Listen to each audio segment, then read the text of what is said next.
Hello বন্ধুরা, কেমন আছেন সবাই? আশা করি সবাই ভালো আছেন।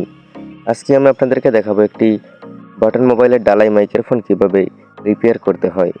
যদিও মোবাইলটির মাইক্রোফোনটি নষ্ট হয়ে গেছে, আমরা এখানে একটি ডালাই মাইক্রোফোন বাদ দিয়ে একটা নতুন তারওয়ালা মাইক্রোফোন অ্যাডজাস্ট করব। তো আগে আমরা মোবাইলটি খুলে নিই, এরপরে আপনাদেরকে দেখাচ্ছি। বন্ধুরা, মোবাইলটি খোলার পরে আপনাদেরকে আমি ডালাই মাইক্রোফোন খুলে একটি তারওয়ালা মাইক্রোফোন লাগিয়ে দেখাবো। তো দেখতে থাকুন আপনারা সামনের দিকে। তো বন্ধুরা, দেখতে পাচ্ছেন আমরা ফোনটি ওপেন করে ফেললাম। এরপরে আমরা সরাসরি মাইক্রোফোনের দিকে চলে যাব। তো বন্ধুরা, বোর্ড থেকে আমরা মাদারবোর্ডটিকে আলাদা করে নেব। এরপরে আমরা সরাসরি মাইক্রোফোনটা দেখব। দেখুন আপনারা যে মাইক্রোফোনটা কিন্তু ঢালাই আছে, এখানে কিন্তু তারওয়ালা মাইক্রোফোন না। তো তারওয়ালা মাইক্রোফোন চেঞ্জ করা খুবই সহজ, কিন্তু এই মাইক্রোফোনটা একটু ভিন্ন।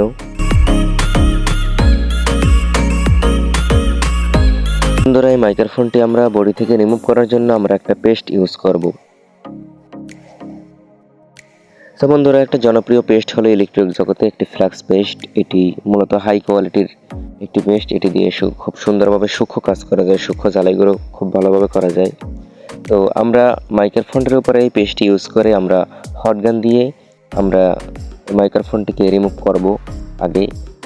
তো মাইক্রোফোনের আশেপাশে যে আইসিগুলো আছে, চার্জিং পোর্ট, ব্যাটারি কানেক্টর, এগুলোর চারদিকে আমরা সার্জিক্যাল টেপ দিয়ে আটকিয়ে দেবো, যেটা ফার্মেসিতে কিংবা মেডিকেল হলে পাওয়া যায়। এই টেপগুলো দিলে আমাদের আইসিগুলো পুড়ে যাওয়ার সম্ভাবনা থাকে না, খুবই কম থাকে। এগুলো তাপ সহ্য করে অনেক। আইসিগুলো আমরা ভালোভাবে ঢেকে দেবো। এবং আরেকটা কথা বলে রাখি, এখানে আমরা যে হট গানটি ইউজ করবো, এই হট গানটার এয়ার যেটা আছে এটা রাখবো আমরা 5 থেকে 5.5, এবং যেটা মানে গরম রাখবো আমরা 4.5 কিংবা 4। তো 4.5 বা 4-এর ভিতরে রেখে আমরা গরম দিয়ে আমরা এই মাইক্রোফোনটিকে তুলে ফেলবো। তার আগে আমরা মোবাইলের নিচের বাটনের যেই কাগজটি আছে সেটি একটু তুলে নেব, না হলে সেটা পুড়ে যাবে। তো কিছুক্ষণ হিট দেওয়ার পরেই দেখবেন আপনারা যে বডি থেকে মাইক্রোফোনটি আলাদা হয়ে বেরিয়ে আসছে।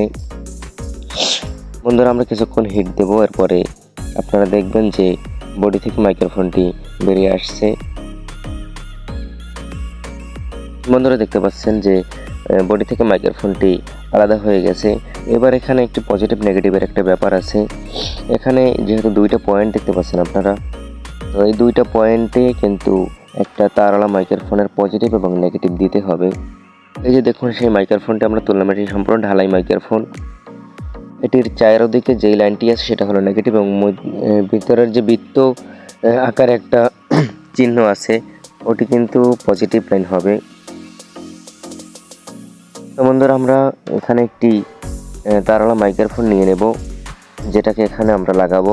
এই তারওয়ালা মাইক্রোফোনটি আমরা 2 থেকে 3 টাকার ভিতরে বাজারের যে কোনো ইলেকট্রিক দোকান থেকে আমরা কিনতে পারবো। সর্বোচ্চ 3 টাকা আপনার কাছ থেকে নিতে পারে।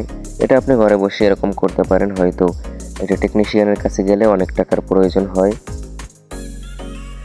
তো বন্ধুরা, আমরা মাইক্রোফোনের 2 প্রান্তে একটু ফ্লাক্স পেস্ট লাগিয়ে নেব, যাতে জ্বালাইটা খুব সুন্দরভাবে আমরা দিতে পারি। যেহেতু অনেক ছোট জায়গা আমাদেরকে জ্বালাই করতে হবে, এটা সূক্ষ্ম জ্বালাইয়ের ব্যাপার। আমরা সলিডারিং আয়রন থেকে বৃত্ত অংশে আমরা মাইক্রোফোনের পজিটিভ দেবো, এবং যে চারদিকে যে গোল করা আছে ওখানে আমরা নেগেটিভ দিয়ে দেবো। আশা করি সেক্ষেত্রে আমাদের কাজটা হয়ে যাবে। যেহেতু এই ডালাই মাইক্রোফোনগুলো নতুনভাবে ইনপুট করা মুখের কথা নয়, এটা হয়ও না, এবং ওগুলো পাওয়াও যায় না। এই জন্য আমরা এই মাইক্রোফোনটা এভাবে ইনপুট করলাম, দেখতে পাচ্ছেন। এটা করলে কাজটা হয়ে যাবে ইনশাল্লাহ।